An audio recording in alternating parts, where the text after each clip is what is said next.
29 and 2. And it says, when the righteous are in authority, the people rejoiceth. But when the wicked beareth rule, the people mourn. I like to give all glory, honor, and praises to Yahweh Bashim Yahweh Shai. Double honors to the apostle elders of Great Millstone who rule well. And salutations to all you brothers out there pushing this word in love, truth, sincerity, and humility. Once again, it's the brother Shati from the Chicago camp coming back to you with what I hope is another quick and edifying sit down. And this precept was inspired by a video on the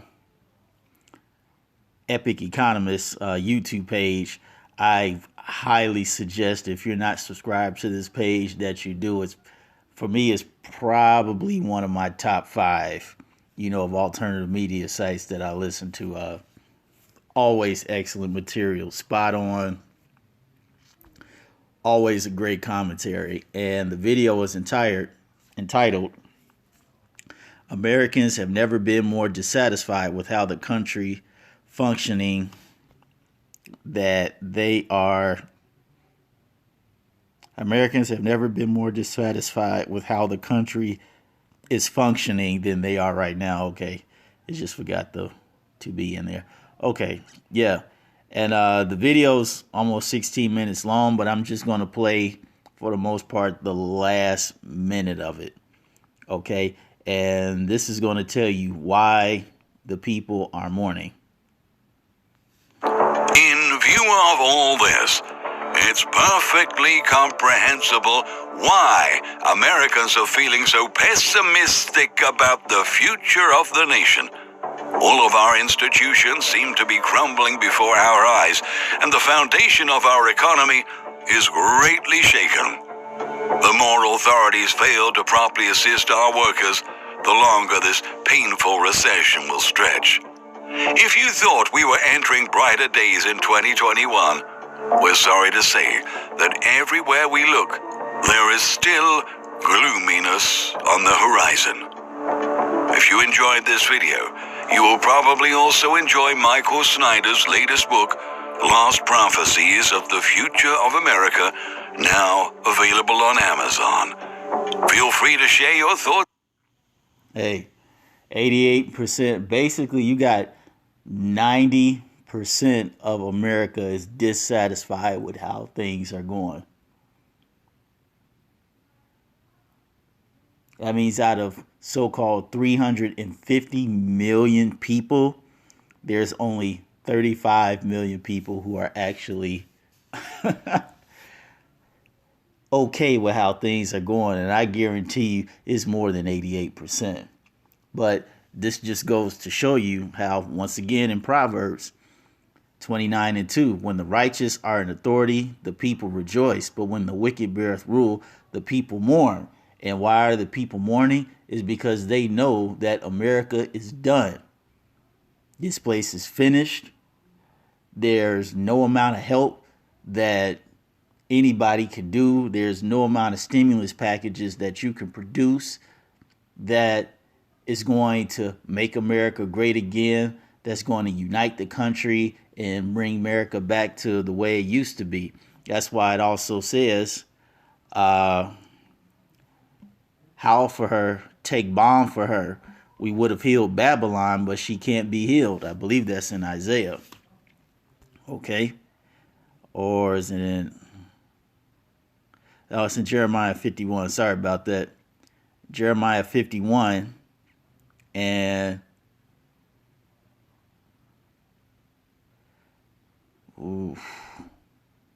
and 7. It says, Babylon hath been a golden cup in Yahweh's hand that made all the earth drunken. The nations have drunken of her wine, therefore the nations are mad.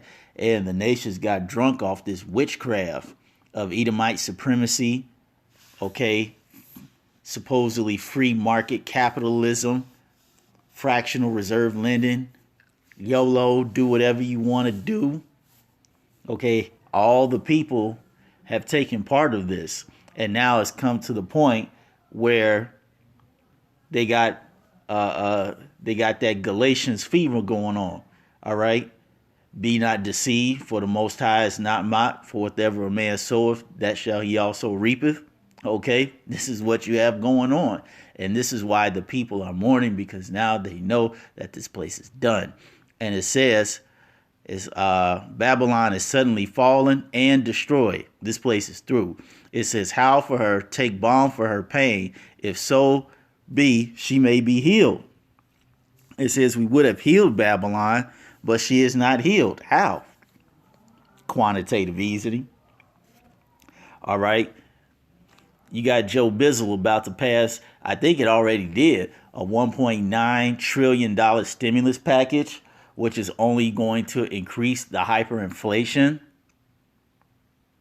thus helping the dollar crash even more, worsening everybody's situation. All right. It says, forsake her and let us go, everyone into his own country, for her judgment reacheth into heaven and is lifted up even into the skies. Right. It's time for the Most High to judge this place. And because the Most High is going to judge it, it cannot be healed. America cannot be great again. It cannot rise up to the prosperity that it once had after World War II. Okay? The magnificent 50s and 60s. All right? That was the peak of America's success. All right? It's just like in the old days with Alexander the Snake, how when he conquered the known world, the world was silent. Before him, the same thing happened after World War II. Hey, man, once America dropped them that atomic energy, ain't nobody want that smoke. No pun intended. Okay, the earth was quiet. But now we come to a point where the wickedness that America has sown is coming back, so much to the point where now America is dead. And you have a point in history here in America where people are now going through, I don't know if you all know about this, but it's called the 5 stages of mourning or dealing with death. Okay, it's called the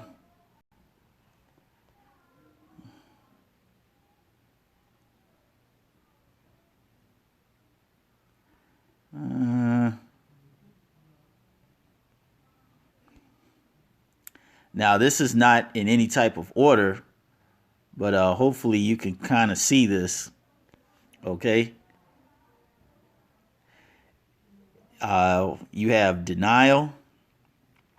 It talks about avoidance, confusion, elation, shock, fear. 2 is anger. It says frustration, irritation, anxiety, bargaining is the 3rd. Overwhelmed, helplessness, hostility, flight. Number 4, depression, struggling to find meaning, reaching out to others, telling one story. Number 5 is acceptance, exploring options, new plans, and moving on. And see, this is what the people of America are going through. All right. And due to the help of the boogeyman, the pandemic, this has helped further the acceleration of this death process. Because you have to remember, last year in 2020, you know, people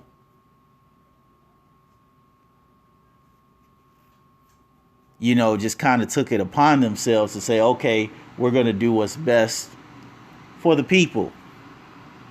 But then as time went by, they were like, okay, they were kind of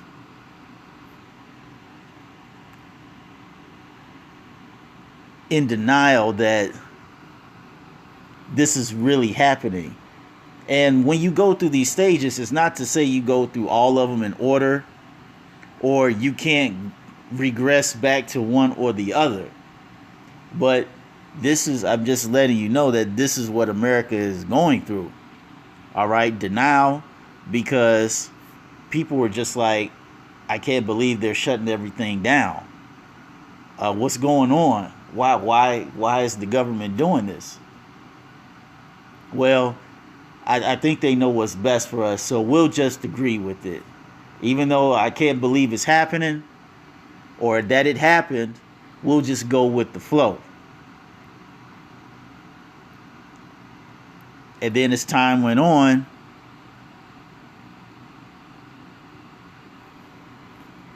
you have a situation where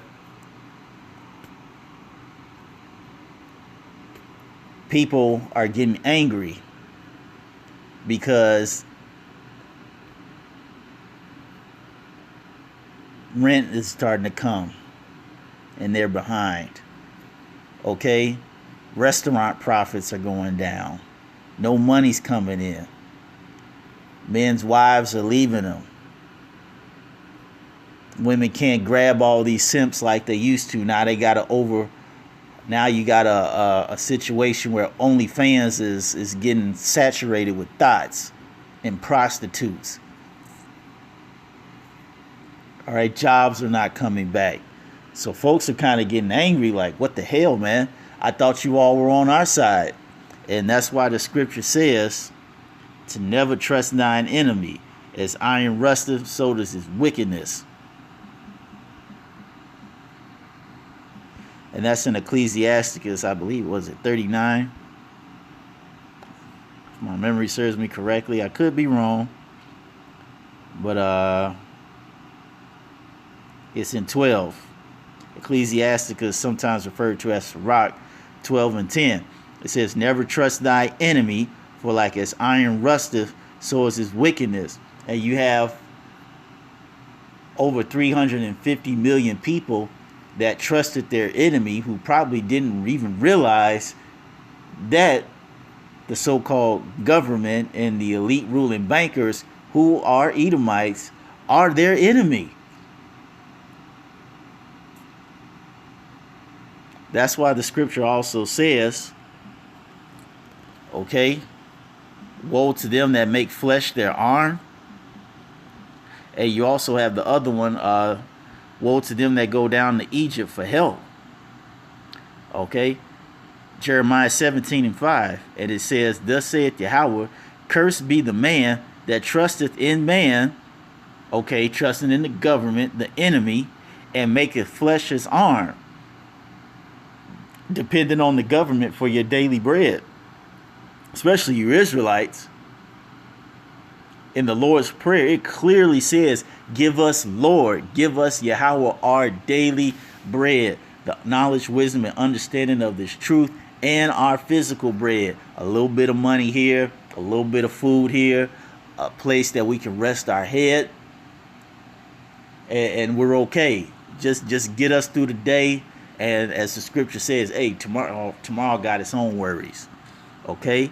It says, cursed be the man that trusteth in man and maketh flesh his arm, and whose heart departed from the Lord. Meaning that you're not dependent on the Lord anymore. You're dependent on a man to supply you with your daily bread, which is completely contrary to the scripture. All right? And so then you got people that got the third stage, bargaining, where now people are overwhelmed because they're at a point where it's like, okay, what do we do now? Okay, maybe America will come back. I'm kind of angry and frustrated, but maybe America will come back. Maybe Trump can do something. Maybe Biden can do something, and okay, they can get this thing moving again. Maybe businesses will back up. Maybe jobs will come back. Maybe I just got to be a little bit more patient. But I don't know how much longer I can be patient, because these bills are stacking up. They talking about repossessing my home. They talking about repossessing my car. I can't send my kids to daycare. I got to go to work, but I can't because my child can't go to school because these teachers are striking.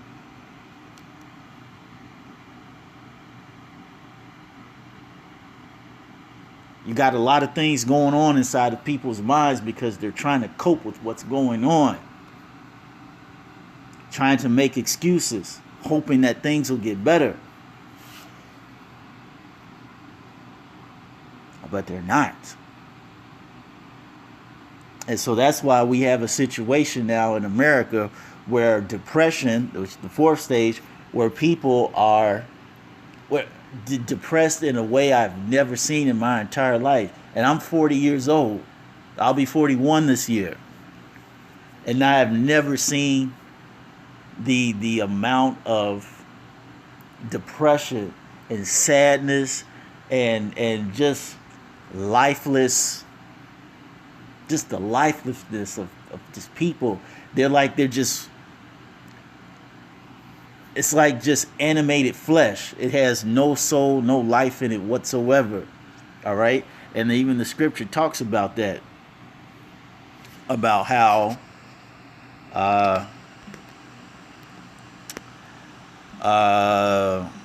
how people mourn for the new wine.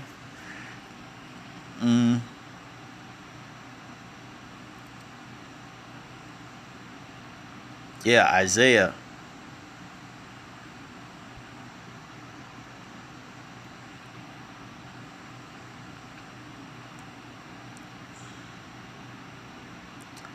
Isaiah 24:3, it says, "The land shall be utterly emptied and utterly spoiled, for Yahweh have spoken this word." Okay, this land is empty. It's empty of opportunity. It's empty of jobs. It's empty of money. It's empty of hope. All right, that's why the opioid epidemic, man, you don't even hear them talking about it anymore. It used to be kind of a thing that the news would make mention of here and there, but now they don't even put it, they don't even want to talk about it in the mainstream media anymore. Because if they were bad before the pandemic, you know those numbers are through the roof. The last time I heard it, they said about 500 people are dying daily of opioids. And you know they always lowball the number. So it could be 2-3 times more than that. And now we're in an opportunity where you saw the video, 90% of Americans are dissatisfied. They have no hope. And as the video said, if you thought things were going to get better in 2021, 2022, and the years after that, you are sadly mistaken. And this is why the life of people is just completely put out. And it says, "The earth mourneth," when the evil ruleth, the people mourneth. Okay, the earth mourneth and fadeth away. The world languisheth and fadeth away. The haughty people of the earth do languish. All right, the ones that took pride in the fact that America was the best country in the world, that they were proud to be an American. They even got a song about that. "I'm proud to be an American." Well, at least I know some shit like that. Okay, they actually got a song that says "I'm proud to be an American." But now we fast forward the clock to the present age. You don't see nobody talking shit anymore. Angry, depressed, frustrated, full of pent-up aggression. Okay, fear. It says, "The earth also is defiled under the inhabitants thereof, because they have transgressed the laws, changed the ordinance, broken the everlasting covenant. Therefore have the curse devoured the earth, and they that dwell therein are desolate.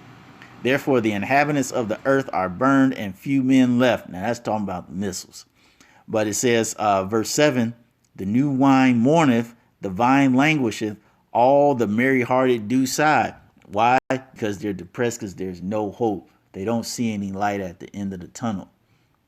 As the scripture clearly says, where there is no vision, I believe it's in Proverbs as well, where there is no vision, the people perish. So these people are growing up in a world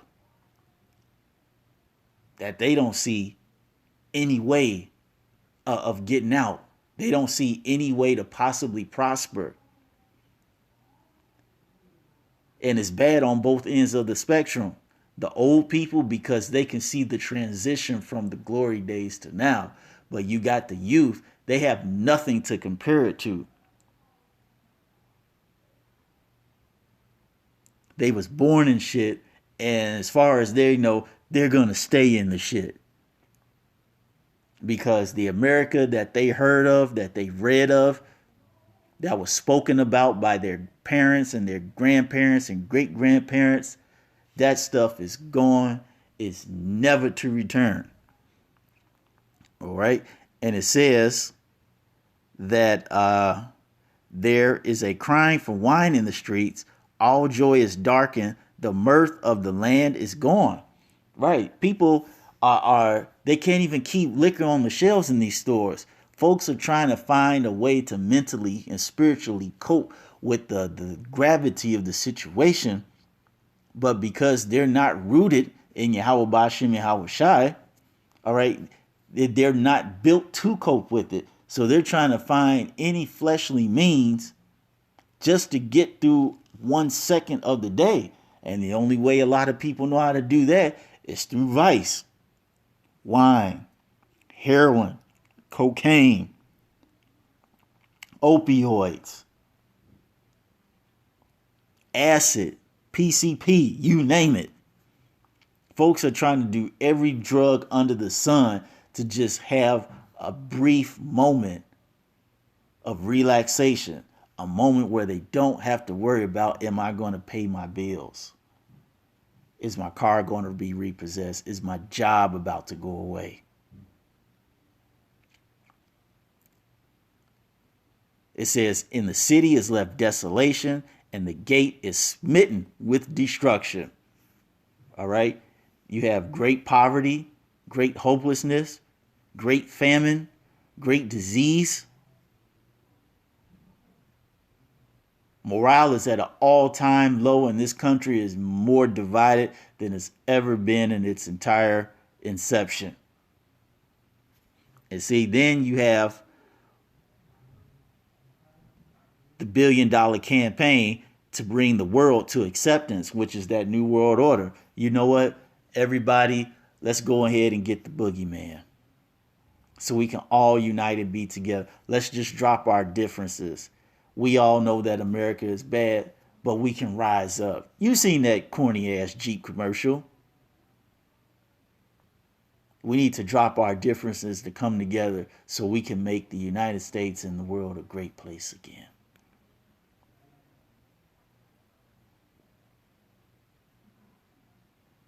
That's what you have going on right now. There's an old saying, I forgot what book it was in, but it said that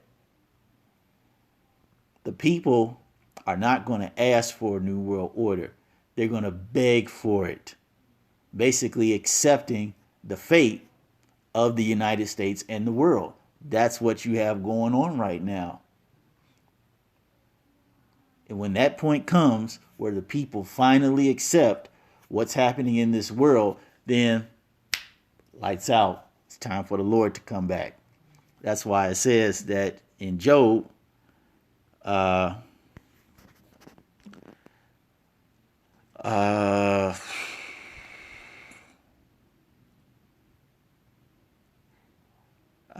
got enterprise, and there's another one that talks about the fullness of his sufficiency, something like that.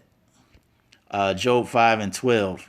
And it says, he disappointed the devices of the crafty, which are the wicked elite, so that their hands cannot perform their enterprise. He taketh the wise in their own craftiness, and the counsel of the froward, the wicked, is carried headlong. All right. So when the people finally accept what's going on after they done hollered, screamed, raped, pillaged, murdered, X, Y, and Z, so on and so forth, it'll eventually get to the point where they just say, you know what? I'm tired of fighting. I'm tired of being angry. I'm tired of being depressed, being lonely, being broke. Hey, what do you got, New World Order? I'm ready. And then the Most High is going to get them. Just like that. You know? This is